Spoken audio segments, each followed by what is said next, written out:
नाही पुरी श्रीगुंडीचा मंदिर खोलिबा प्रस्ताव स्थगित रखा जाइछि। भक्तों पई खोला जिबा नै निष्पत्ति होइतिला। अतिरिक्त मुख्य जंत्री सुपरवाइजर का प्रस्ताव पर निष्पत्ति को स्थगित रखा जाइछि।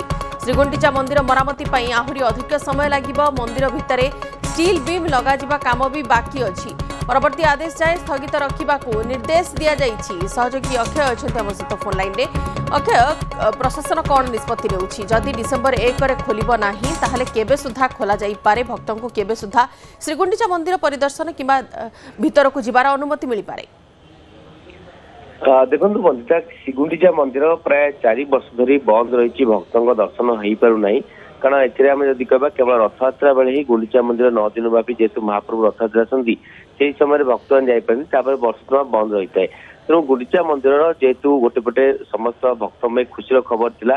वर्ष निष्पत्ति नहीं डिसेम्बर 1 रु यह खोल भक्त मैंने 10 टंका टिकट दी भितर बुलिकी आसीपारे एभली व्यवस्था कराइला। किंतु जितेबाला वैषयिक कमिटी एवं परिचालना कमिटी अनुमान करते गुंडीचा मंदिर 2 दिन तले से देखला देखले कि अनेक गुड़े काम बाकी अच्छी अर्थात गुड़े खांडलाइट पत्थर बसव तार काम अच्छी गर्भगृह पाखर जो कार्य चली सहित नाटमंडप पाखे जय विजय द्वार कम कर तेणु अनेक गुड़े मरामती काम जारी रही।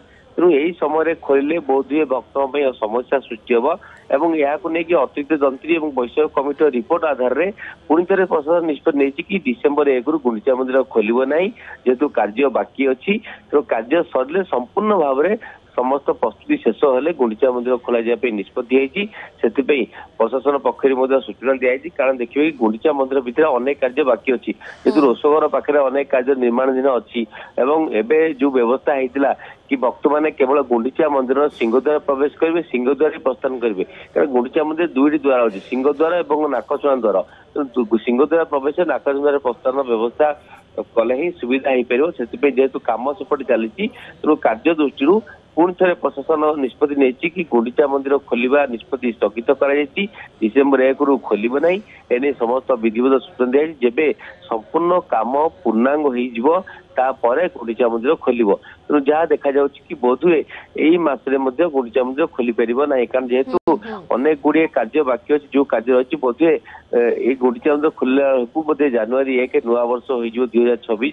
तेणु कारण जो कम गुड़ 15-20 दिन लगे कारण गोटे पटे गुंडीचा मंदिर भितर अनेक अपरिष्कार हो पड़ी रही गछ गुड़िक पाखे जिनस गुड़िक थुआ जाए कड़ा अनेक गुड़े कार्य रही। तेणु प्रशासन पक्ष व्यवस्था कराइला अर्थात एसओपी अनुसार गुंडीचा मंदिर भितर पाखे टिकेट काउंटर कराइला क्लॉक रूम कराइला जोता स्टैंड कराइला किंतु अन्यपटे जेहेतु मंदिर काम सरी नाही एवं काम सरीबा परे ही किछि निर्दिष्ट निष्पत्ति निया जाई पारे किंतु डिसेम्बर 1 रे खोलिबो नाही ए निष्पत्ति को स्थगित रखा जाइछि। धन्यवाद अक्षय।